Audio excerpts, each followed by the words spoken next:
alle sammen. Det har været en rigtig lang dag. Og jeg er faktisk ret træt også. Men det har været en rigtig spændende dag. Og jeg håber, at Malou, hun er blevet rigtig glad. Vi har nemlig faktisk filmet noget i dag.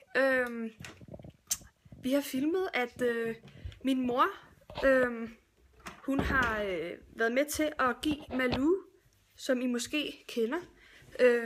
Hun har været i medierne, fordi hun er blevet mobbet. Og det er jo selvfølgelig ikke særlig fedt, og vi går jo ikke ind for mobning. Det håber jeg ikke, der er nogen, der gør. Min mor vil jeg vil selvfølgelig også gerne, det var min mors idé, vil rigtig gerne give Malou sådan en rigtig hyggedag. Og der er nogen, altså hun har jo lagt nogle billeder ud, der er nogen, der har misforstået budskabet lidt, tror jeg, fordi det handler ikke om make-up, selvom af Nellys touch, min veninde der Nelly, at hun lagde make-up på hende, det har intet med at gøre med det med make-up. Det var bare en del af det, fordi det kunne være rigtig spændende, at måske for Malou at prøve at få lagt noget flot make-up. Og det er jo klart, når man skal have en forkælelsesdag, så synes vi jo så bare, at det kunne være spændende, at når man så også skal have nyt tøj og nye sko, og så følger det jo også med, at man ligesom kan lægge få lagt noget flot make-up dertil.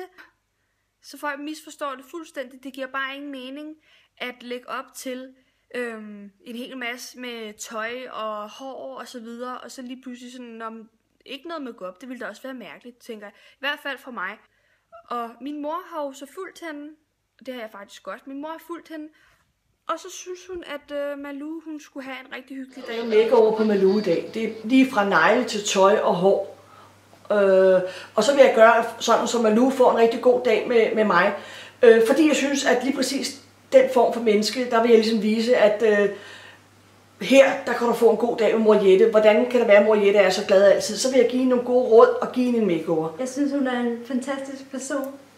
Og hun er super sød og har en god personlighed. Grunden er, at hun er blevet mobbet i mange, mange år og kommet ovenpå, og så tænker jeg, nu skal hun lige have det sidste skub. Jeg glæder mig rigtig, rigtig meget. Jeg var glad hele morgenen. Det her andet til jer. Og så den her også. Nej! Vi elsker jo chokolade! Er det til, at der får lov til at smage det nu? Ja. Jeg er chokoladenarkoman. Det er jeg også. Er du også det? Ja. Hold da kæft, hvor lækker. Se lige her, du. Det er med Yankee og med lakridsen og hollyen. Det er alle de nye, der er med her. Tak. Tusind tak. Tak, fordi du tænker på os. Jeg har sommerfuld i maven, fordi jeg er meget spændt og sådan noget.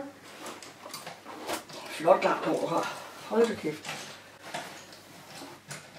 Så skal vi lige se her, hvad det vil klæde dig, hvis vi nu gør sådan her.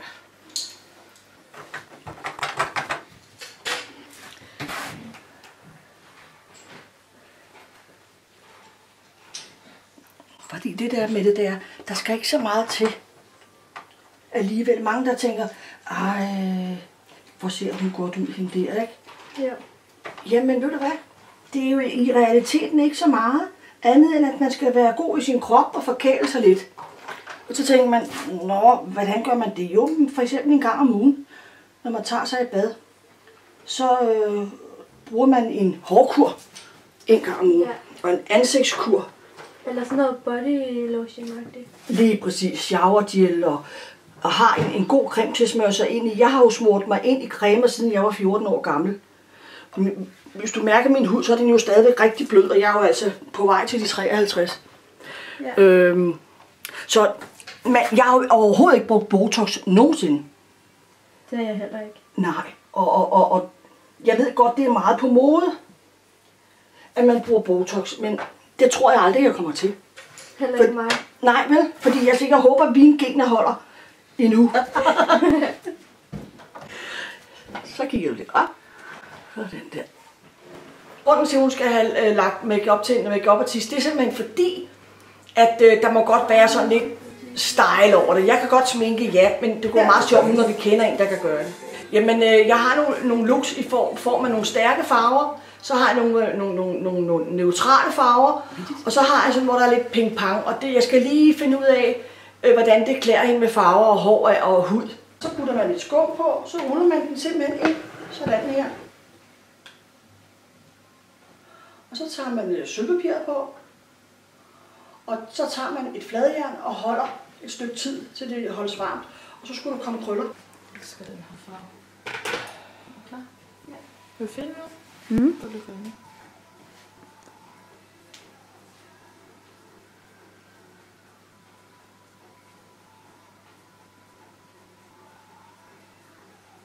Den er ikke for meget, men sådan meget lidt. Jeg tror, det giver lidt shine. Lukker? Lukker. Lidt andet. Du skal have den lukket, indtil jeg siger, at du skal åbne den, ikke? Ja. Kommandere lidt med dig.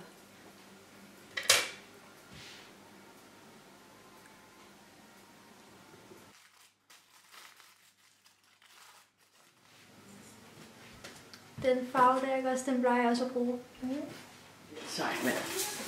Når du så er færdig, det bliver rigtig lidt ud. Det er mascara, ikke? Det man kalder i dag, du får, det er måske en aha-oplevelse. Ja.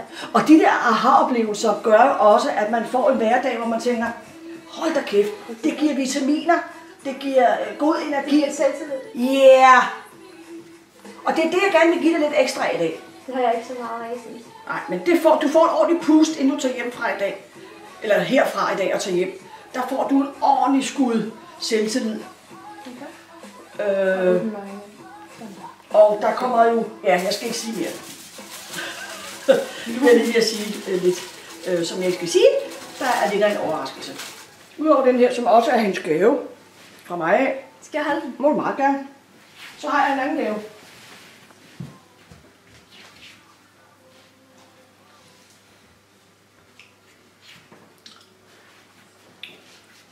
Fra mig til dig. Tak, hvor du sød. Så skal vi pakke den ud. Ja. Så kan du få den på, og så kan du få den her. Så kan vi gøre sådan her, så har du den dernede. Det er din også nemlig. Jeg kan ikke sådan få det løst og sådan hårvoks i krøllerne. I stedet for hestehale, tænker du på? Ja. Vi kan prøve. Så skal du se dig selv. Hvad siger du så? Jeg kan ikke se det. Nej, vel? Nej. Så nu skal vi ind og finde et spejl. Du skal have din mobil med. Ja. Det gør ikke, når du græder. Det gør ikke, når du råber og skriger. Du skal bare reagere. Du må ikke røre ved noget. Sådan. Jeg kan ikke genkende mig længere. Hvad siger du? Det er pænt. Pænt. Det er meget, meget pænt. Hvad synes du om dine øjne? Det er fremhævende. Ja. Fremhæver. Hvad tænker du lige nu? Jeg kan godt lide det look. Det kan du godt lide, det look. Ja. Og hvad synes du ligner? En prinsesse. En Hollywood-prinsesse. Sådan. Lige præcis. En, der skinner igennem. Ja. Prøv at se dine øjne. Der er bare forandret. Kan du se hendes øjne? De er bare forandret sig. De er fuldstændig glade og blanke og fuld af liv. Hvor er du smuk. Du er simpelthen så smuk. Det er du. Og de smilehuller. Prøv en gang at kigge der i spejlet. Kan du se, du har et lille smilehul der? Ja. Jeg elsker smilehuller. Det er så charmerende hos mennesker, de her smilehuller. Der er noget med min tænd igen. Ja, så tager vi lige, vi finder lige en serviette. Og så Skal kan jeg du, gøre ja, og så, ja, det er selvfølgelig. Og så skal du gøre sådan her bagefter. Og så bare tryk til med læben, fordi så kan det være, det hjælper. Ja. Lige præcis. Og så tager du, som jeg sagde før, du ved, ind imellem læberne, og så trykker du bare til. Bare tryk til. Sådan der. Må jeg se dig? Hjælp det? Ja, Ja. det gjorde det. Jamen det, der skal ske nu, det er, at vi skal ind i skoringen og finde et fodtøj til hende. Lige til tasken, snegle og stolpen.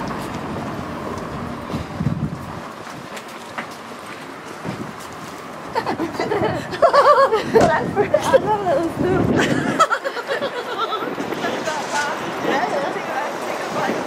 Ja, jeg tænker, hold da kæft, hun tror bare, hun er en hel masse, men det er du også.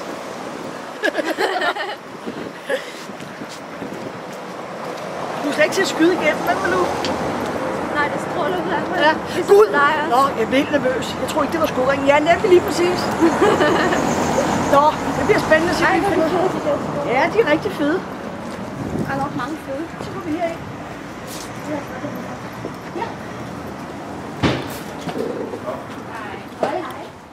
Nu siger jeg fodtøj, for det kan lige så godt være en støvle som en sko, som skal passe til hendes outfit. Jeg tror, det er min kollega her. Ja.